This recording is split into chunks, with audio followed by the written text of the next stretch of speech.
Hello friends, welcome to Chaitanya classes. आज इस video में हम नया टॉपिक स्टार्ट करने वाले हैं क्रिया के बारे में। तो पिछली वीडियो की तरह इस वीडियो में भी हम इस तरीके से पढ़ने की कोशिश करेंगे जिससे हमें एक तो टॉपिक समझ भी आ जाए और साथ साथ किस तरीके से आपको क्वेश्चन अटेम्प्ट करने हैं पेपर में उस बारे में हम डिस्कस करेंगे। यानी किस तरीके से आपको टॉपिक याद रखना है, किस तरीके से आपको वो समझ आना चाहिए, वो डिपेंड करता है। ठीक है, तो सबसे पहले बात करेंगे हम क्रिया के बारे में, फिर उसके कितने भेद हैं, कितने प्रकार हैं, उसके बारे में हम एक एक करके डिस्कस करेंगे। तो सबसे पहले हम बात करते हैं क्रिया के बारे में कि क्रिया होता क्या है। क्रिया का जो अर्थ, मूल अर्थ क्या है कि किसी भी कार्य का होना। जब भी कोई कार्य घटित होता है तो उसको हम क्या बोलते हैं? क्रिया बोलते हैं।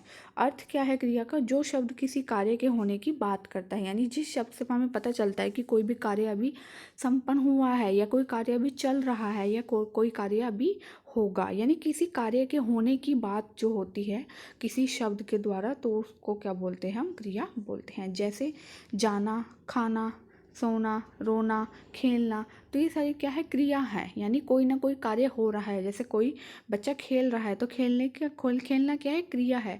रोना क्या है? क्रिया है। खाना, वो खाना खा रहा है, तो ये क्या है? क्रिया हो रही है, कोई कार्य हो रहा है। तो कोई कार्य जब भी होता है उसको हम क्या बोलते हैं? क्रिया बोलते हैं। क्रिया जो है, क्रिया धातु शब्दों से बनी होती है। ठीक है, धातु के पीछे जब भी ना शब्द का इस्तेमाल कर दिया जाता है तो क्या बन जाती है? वो क्रिया बन जाती है। जैसे खा कोई भी क्रिया है, हमारे धातु है हमारे पास खा प्लस ना। ठीक है, ना शब्द हमने इस्तेमाल कर दिया धातु के पीछे तो वो क्या बन गया? हमारा खाना। ठीक है, इस तरीके से। जैसे एग्जाम्पल मैंने यहाँ पर कुछ लिखे हैं। जा धातु है कोई भी, उसके पीछे मैंने ना लगाया तो हमारी क्रिया बन गई जाना। चल कोई क्रिया हमारी धातु है, पीछे हमने ना लगाया चलना। खा प्लस ना खाना, हंस प्लस ना हंसना। इस तरीके से धातु के पीछे जब हम ना का इस्तेमाल कर लेते हैं तो वो क्या बन जाती है? क्रिया बन जाती है। आपसे ये भी पूछ सकते हैं पेपर में कि धातु में क्या ऐड करने से क्रिया बनती है। उसमें ऑप्शन में आपको काफ़ी सारे ऑप्शन मिल जाएंगे, 4। तो आपको ध्यान रखना है कि धातु में जब हम ना को जोड़ते हैं तो हमारी क्रिया बनती है।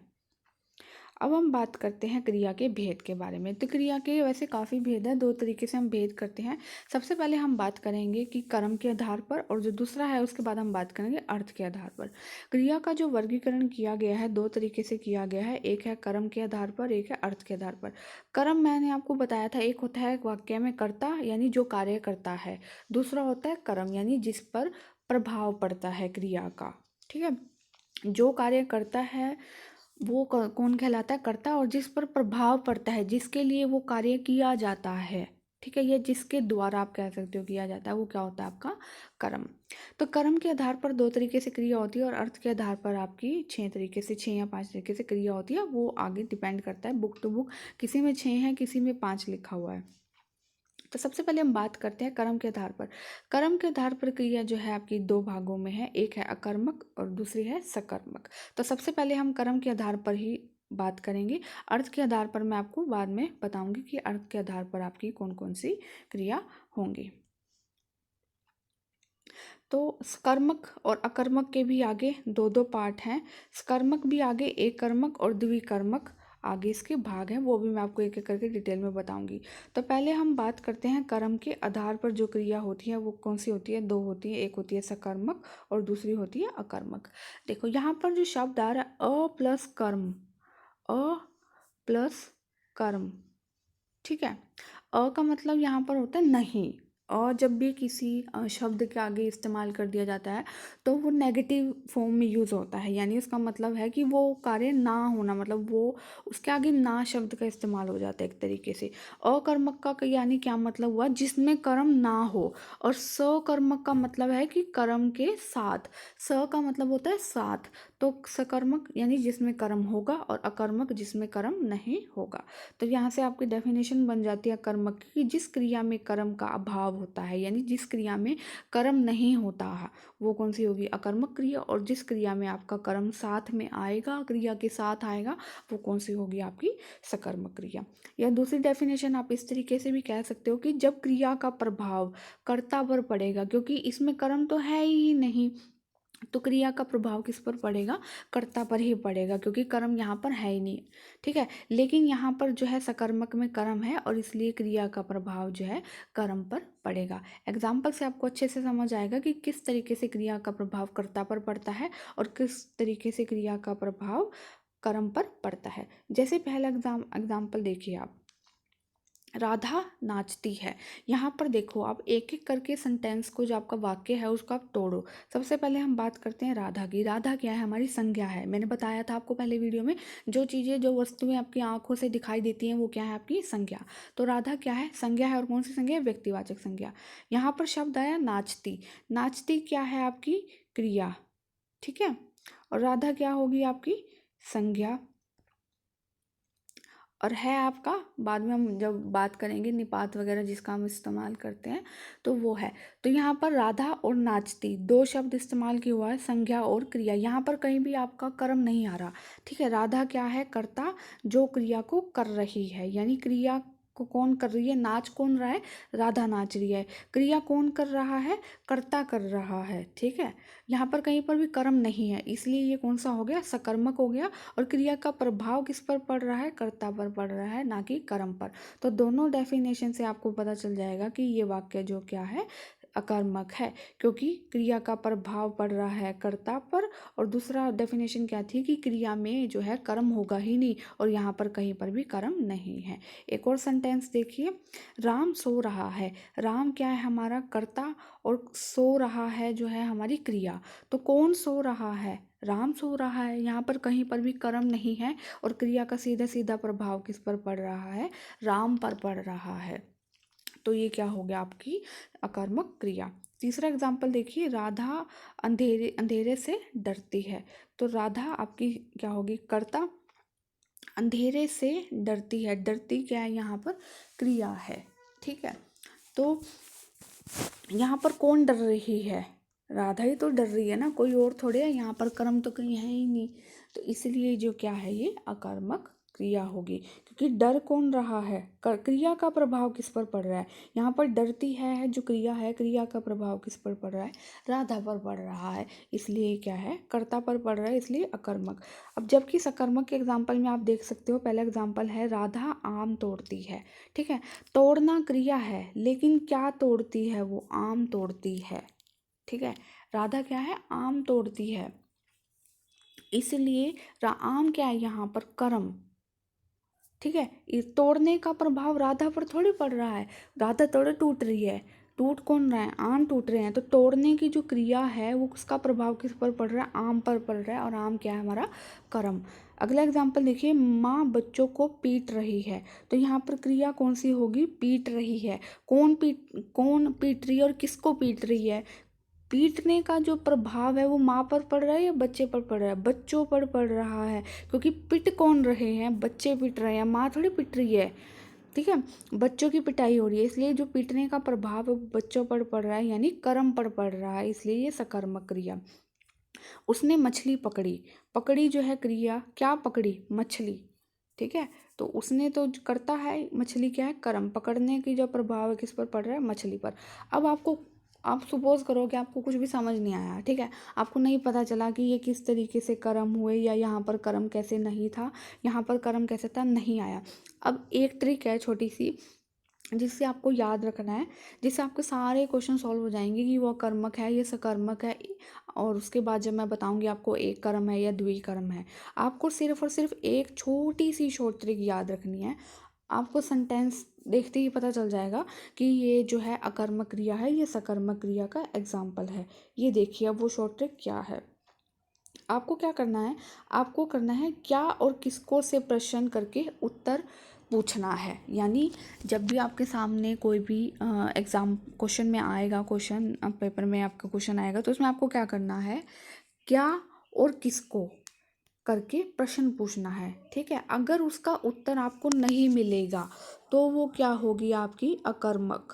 और अगर क्या और किसको करके आप प्रश्न पूछेंगे, उसका उत्तर मिल जाएगा, तो वो क्या होगी, आपकी सकर्मक। अभी मैं आपको एग्जाम्पल से बताती हूँ। जैसे पिछले ही एग्जाम्पल लीजिए, जो मैंने अभी आपको 3 बताए थे। मैंने बताया आपको यहाँ पर हमने क्या प्रश्न करने हैं, क्या और किसको करके। आपको दो तरीके से प्रश्न करने हैं, क्या और किसको। जैसे पहला एग्जाम्पल है, आपके सामने पेपर में आया राधा नाचती है। राधा क्या नाचती है, हमें कोई आंसर नहीं मिला। राधा किसको नाचती है, हमें आंसर नहीं मिल रहा कुछ भी। कोई मीनिंगफुल सेंटेंस थोड़ी है, इसका कोई मीनिंग ही नहीं है। तो यानी ये क्या होगी, अकर्मक। मैंने कहा जब क्या और किसको से प्रश्न करके आपको कोई उत्तर ना मिले तो वो क्या होगी, आपकी अकर्मक। जैसे अब ये एग्जाम्पल देखिए, राधा क्या तोड़ती है। राधा क्या तोड़ती है, आम तोड़ती है, हमें आंसर पता चल गया। तो जिसका आंसर पता चल जाए क्या और किसको प्रश्न करने से, वो कौन सी होगी, आपकी सकर्मक होगी। ठीक है, अब एक और एग्जाम्पल देखिए, राधा क्या सो रही है, कोई आंसर नहीं मिला। राधा किसको सो रही है, कोई आंसर नहीं मिला। माँ किसको पीट रही है, बच्चों को पीट रही है, हमें आंसर मिल गया, यानी सकर्मक। ठीक है, इस तरीके से राधा क्या डरती है, कोई आंसर नहीं मिला हमें। राधा किसको डरती है, उसका भी हमें कोई आंसर नहीं मिला। तो ये क्या हो गए, तीन एग्जाम्पल अकर्मक के। उसने क्या पकड़ी, उसने मछली पकड़ी, या उसने किसको पकड़ा, उसने मछली को पकड़ा। तो हमें जो जब भी आंसर मिल जाए, क्या और किसको से प्रश्न करने से जब भी हमें आंसर मिल जाए तो वो क्या होगी, आपकी सकर्मक होगी, और ना मिले तो वो क्या होगी, आपकी अकर्मक। सबसे बेस्ट तरीका है, सबसे अच्छी ट्रिक है, इस तरीके से आप जो है अपने क्वेश्चन को सॉल्व कर सकते हैं कि जो वाक्य है आपका अकर्मक क्रिया का है या सकर्मक क्रिया का है। ठीक है, मैंने यहाँ पर दोबारा लिखा हुआ है कि क्या, कर्ता के बाद जब हम क्या और किसको लगाएं, ठीक है, और उसके बाद क्रिया लगाएं और उसका जो हमें आंसर मिल जाए कर्म, तो वो क्या होगी, सकर्मक। मैंने भी बताया ना कि आपको प्रश्न किस तरीके से पूछना है। पहले ले लिया आपने कर्ता, कर्ता के बाद आपने वर्ड लगाना है क्या या किसको, और उसके बाद जो है आपकी क्रिया आनी चाहिए। और इस स्थान पर अगर आपको कोई आंसर मिल जाए, कोई उत्तर मिल जाए, कोई कर्म मिल जाए, तो वो आपकी क्या हो जाएगी, सकर्मक। नहीं तो आपकी क्या हो जाएगी, वो अकर्मक। ठीक है, जैसे राम हंसता है, तो यहाँ पर क्या है, मेरे पास कर्ता है राम, उसके बाद मैं बोलूँगी क्या, उसके बाद मैंने जैसे यहाँ पर बताया क्रिया। इस तरीके से मैं प्रश्न पूछूंगी। अगर आपको प्रश्न पूछना भी नहीं आ रहा तो ये मैंने आपको बता दिया कि किस तरीके से प्रश्न पूछना है। आपको पूछना है, पहले कर्ता होना चाहिए, उसके बाद क्या किसको लगाना है, और फिर क्रिया लेनी है। राम क्या हंसता है, कोई आंसर हमें नहीं मिल रहा, तो ये क्या हो गया, आपका अकर्मक का एग्जाम्पल हो गया। उसके बाद अब कर्मक का देखते हैं, राम खाता है। राम क्या खाता है, ठीक है। अब आप सोचोगे हमें तो यहाँ पर कोई आंसर मिला ही नहीं कि राम क्या खाता है, लेकिन हमें ये तो पता है ना कि राम कुछ ना कुछ खा सकता है। जैसे उसका आंसर हम अपने आप ढूंढ सकते हैं कि राम आम खाता है, राम खाना खाता है, राम सेब खाता है, राम कोई फल खाता है, कोई वस्तु हमें, मतलब उसका हमें कोई कर्म मिल रहा है और मिल सकता है, यानी इसकी जगह पर बीच में हमें कोई कर्म मिलेगा, अवश्य ही मिलेगा, तो वो भी सकर्मक ही होगी। कई बार हमें जो है कर्म दिखाई नहीं देता, लेकिन वहां पर कर्म तो है ना। यहाँ पर तो कोई इसका मीनिंग ही नहीं निकल रहा था क्या और किसको करने से। जैसे मैंने अभी पूछा था राम क्या हंसता है, कोई मीनिंग ही नहीं है, कोई इसका कोई मतलब आप उत्तर आपको मिल ही नहीं सकता। लेकिन यहाँ पर क्या है, राम खाता है, लेकिन आपको दिखने में कर्म नहीं दिख रहा यहाँ पर कि राम क्या खाता है। लेकिन जैसे ही मैं प्रश्न करूंगी ना कि राम क्या खाता है, इसका उत्तर मुझे अवश्य कुछ ना कुछ मिलेगा। वो फल खाता है, गाजर खाता है, मूली खाता है, कोई सब्जी खाता है, कुछ भी खाता है, कोई वस्तु तो खाता है, और वो क्या होगी, हमारा कोई कर्म हमें मिल रहा है। तो इस तरीके से कई बार जो है कर्म दिखाई ना देने पर भी वो सकर्मक ही कहलाएगा। ये चीज़ आपको ध्यान रखनी है कि जब भी आपको क्या और किसको से आंसर मिल जाए, चाहे वो दिखाई दे या ना दे, वो हमेशा क्या होगा, सकर्मक होगा। तो यहाँ पर ये अकर्मक और सकर्मक खत्म हो जाता है। सिर्फ इसी तरीके से आपको इसी ट्रिक से सारे क्वेश्चन सॉल्व करने हैं। जैसे अब एक क्वेश्चन है, इसमें पूछ रहा है कि कौन सी क्रिया जो है सकर्मक है, आपसे पूछा गया है। इस तरीके से क्वेश्चन आ जाते हैं एग्जाम में डायरेक्ट, जैसे वाक्य नहीं दिया पूरा, सिर्फ ऑप्शन से पूछ लिया कि इनमें से कौन सी क्रिया जो है सकर्मक है, ये कौन सी क्रिया अकर्मक है। अब आपको कैसे पता चलेगा कि कौन सी क्रिया सकर्मक है या कौन सी अकर्मक है। पहले एग्जाम्पल देखिए, हंसना, ठीक है। उसके बाद है दूसरा एग्जाम्पल, रोना। तीसरा है चलना, चौथा है पीना। अब आप इसके आगे भी क्या कीजिए, इसके आगे भी क्या करना है आपको, प्रश्न करना है, क्या और किसको। क्या हंसता है, किसको हंसता है, कोई मीनिंग नहीं निकला तो ये सकर्मक नहीं है। क्या रोना है, क्या किसको रोना है, ये भी गलत।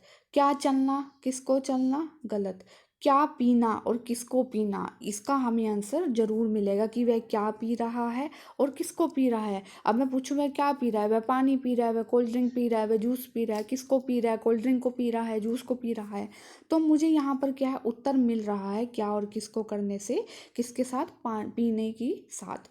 तो जो पीना क्रिया होगी यहाँ पर वो क्या होगी आपकी, सकर्मक हो गई। तो इस तरीके से अगर आपको पूरा पूरा वाक्य नहीं दे रखा, सिर्फ और सिर्फ शब्द दे रखे हैं और उसमें से कोई मतलब क्रिया दे रखी है और आपसे उसमें पूछा गया कि कौन सी क्रिया है, तो उसमें भी आपको क्या और किसको करके आप पूछ सकते हो।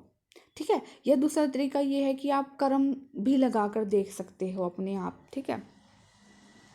क्या पीता है भाई, बेस्ट वही है। आपको सबसे अच्छा तरीका वही है कि क्या और किसको करके आपको प्रश्न पूछना है। जैसे अगला एग्जांपल एक और देखिए, उसमें पूछ रहा है कि इनमें से कौन सी अकर्मक क्रिया है, उठना, देखना, पढ़ना और मुस्कुराना। अब मैं वही क्या और किसको करके प्रश्न पूछूंगी। क्या उठना, किसको उठना, ठीक है। उसके बाद है क्या देखना, किसको देखना। क्या पढ़ना, किसको पढ़ना। हमें उत्तर मिल रहा है इनका कि क्या पढ़ना है, क्या पढ़ रहा है। ठीक है। कोई बुक पढ़ रहा है, कोई अखबार पढ़ रहा है, क्या देख रहा है, फिल्म देख रहा है, टीवी सीरियल देख रहा है। क्या उठाना कि मतलब किसको उठाना, किसको उठा रहा है, बुक को उठा रहा है, बाल्टी को उठा रहा है, पेन को उठा रहा है। ठीक है। लास्ट ऑप्शन है क्या, मुस्कुराना, किसको मुस्कुराना। कोई मीनिंग नहीं निकला, और जब कोई मीनिंग नहीं निकलता तो वो क्या हो जाती है आपकी, अकर्मक क्रिया हो जाती है। तो इस तरीके से मुस्कुराना जो है आपकी क्या होगी, अकर्मक क्रिया होगी। अब हम बात करते हैं सकर्मक क्रिया के भी आगे दो पार्ट होते हैं। अब आपको समझ आ गया कि अकर्मक और सकर्मक क्या होता है। लेकिन अब सकर्मक क्रिया के भी आगे दो पार्ट होते हैं, एक होती है अकर्मक और एक होती है द्विकर्मक। एक कर्मक का क्या मतलब है, जिसमें एक कर्म हो, और द्वि का मतलब दो, और कर्म का मतलब कर्म, यानी जिसमें दो कर्म हो, एक कर्म और दो कर्म। अब हमें कैसे पता चलेगा कि किस वाक्य में एक कर्म है और किस वाक्य में दो कर्म है। वही ट्रिक लगानी है जो अभी हमने ऊपर लगाई है। हमने क्या किया था, कर्मक और सकर्मक पहचानने के लिए एक ट्रिक लगाई थी। हमने क्या किया था, क्या और किसको करके प्रश्न किया था। वहाँ पर हमने देखा था कि इन दोनों में से किसी भी एक का हमें आंसर मिल जाए तो वो कौन सी होती है, सकर्मक होती है, और नहीं मिलता तो अकर्मक होती है। अब यहाँ पर हम बात तो सकर्मक की ही कर रहे हैं, यानी हमें आंसर तो इनमें से किसी एक का मिलेगा ही मिलेगा। लेकिन अब हमें पता कैसे चलेगा कि वो एक कर्मक है या द्विकर्मक है।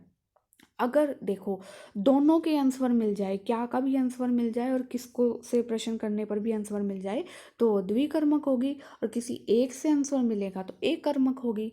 सबसे सही तरीका है सकर्मक में ही आपको पहचानना है कि एक कर्म कौन सा है और द्विकर्म कौन से हैं, मतलब किस तरीके से पता चलेगा। तो वही क्या और किसको करके प्रश्न कीजिए, और अगर दोनों के आंसर मिल जाए तो यानी द्विकर्मक, और एक का आंसर मिले तो यानी एक कर्मक।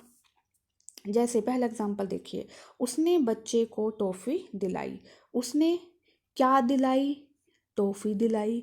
किसको दिलाई, बच्चों को दिलवाई। तो दोनों का आंसर मिल गया ना हमें। यहाँ पर मैंने दोनों से प्रश्न करके देखा, क्या से करके देखा, क्या दिलाई, टॉफ़ी दिलाई। किसको दिलाई, बच्चों को दिलाई। तो मुझे दोनों का आंसर मिल गया, क्या का भी और किसको का भी, इसीलिए ये जो वाक्य क्या है, द्विकर्मक है। अब अगला एग्जाम्पल है, उसने टॉफ़ी दिलाई।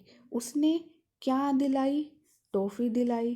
किसको दिलाई, हमें नहीं पता किसको दिलाई, सिर्फ हमें एक ही का आंसर मिला है कि क्या दिलाई, तो एक कर्मक। ठीक है। एक का आंसर मिला है एक कर्मक, दोनों का मिला है द्विकर्मक।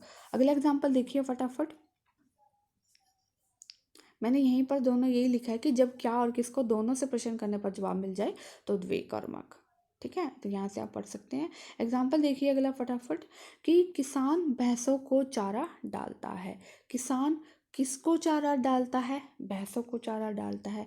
क्या डालता है, चारा डालता है। दोनों का हमें पता चल गया ना, क्या डालता है, चारा, और किसको डालता है, भैंसों को डालता है। तो हमें दोनों के आंसर पता चल गए, इसलिए ये क्या होगी आपकी द्विकर्मक जो है इसका राइट आंसर होगा। ठीक है। तो इसमें एक लिविंग होता है हमेशा, एक नॉन लिविंग होता है हमेशा। अधिकतर वाक्य में क्या होता है, क्या और किसको से जब हम प्रश्न करते हैं तो क्या और किसको से जो है लिविंग और नॉन लिविंग का जो है पता चल जाता है।